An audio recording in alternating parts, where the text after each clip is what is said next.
오늘날 현대인의 특징 중에 하나는 낮은 자존감이라고 합니다. 엘리트 그룹에 속해 있으면서도 자신감 없이 인생을 사는 사람들이 많습니다.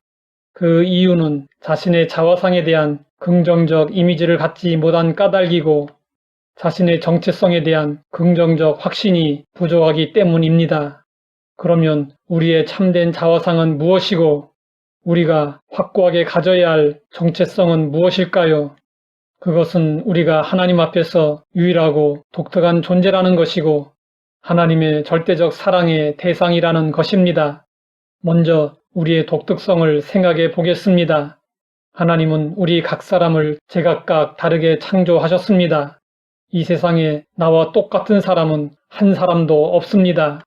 이 사실 하나만으로도 우리 개개인의 가치는 무한합니다. 심지어 우리가 어떤 장애를 가지고 있다 할지라도 그것은 하나님에게는 장애가 아니라 독특함입니다. 그 이유는 내가 어떤 모습이든 그 모습은 하나님께서 친히 지으신 것이기 때문입니다. 그 다음은 우리가 하나님에게 절대적인 사랑의 대상이라는 사실입니다. 아담과 하와가 하나님께 범죄하고 온 인류는 아담 안에서 죄인이 되었습니다. 하지만 인간은 여전히 하나님에게 절대적 사랑의 대상입니다. 이것은 금반지가 찌그러졌다 할지라도 그 금의 가치가 여전한 것과 같습니다. 이 세상의 사랑은 받아도 부족합니다. 이 세상의 사랑은 언제나 조건적입니다. 예뻐야 사랑하고 아름다워야 사랑합니다. 그러나 하나님의 사랑에는 조건이 없습니다. 또한 하나님의 사랑은 일방적입니다. 성경은 말씀하고 있습니다. 하나님이 세상을 이처럼 사랑하사 독생자를 주셨으니 이는 그를 믿는 자마다 멸망하지 않고 영생을 얻게 하려 하심이라. 요한복음 3장 16절의 이 말씀은 복음 중에 복음입니다. 하나님은 우리가 죄로 인해 멸망하지 않고 영생을 얻도록 독생자를 주셨습니다. 하나밖에 없는 아들을 우리를 위해 십자가에 내어주셨습니다. 바울은 독생자를 내어주신 하나님의 사랑에 감격하여 이렇게 말했습니다. 자기 아들을 아끼지 아니하시고 우리 모든 사람을 위하여 내주신 이가 어찌 그 아들과 함께 모든 것을 우리에게 주시지 않겠느냐.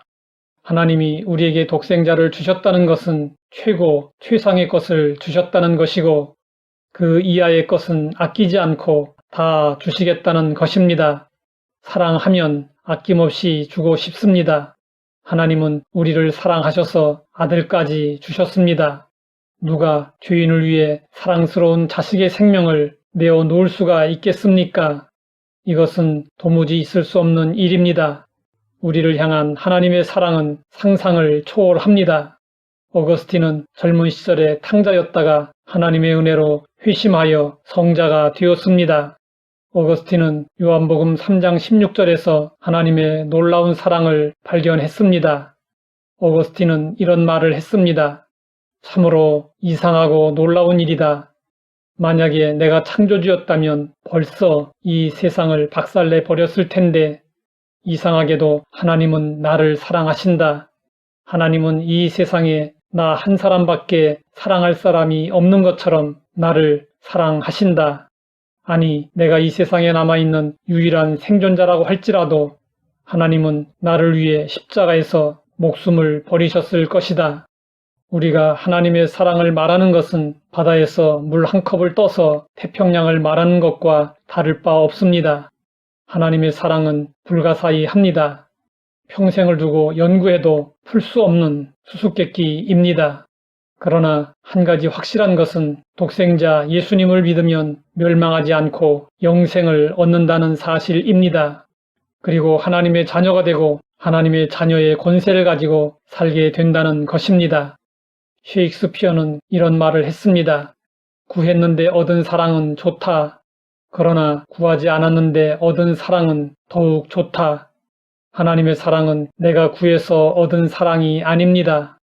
독생자를 주신 사랑은 이 세상의 어떤 말로도 표현할 수 없는 사랑입니다.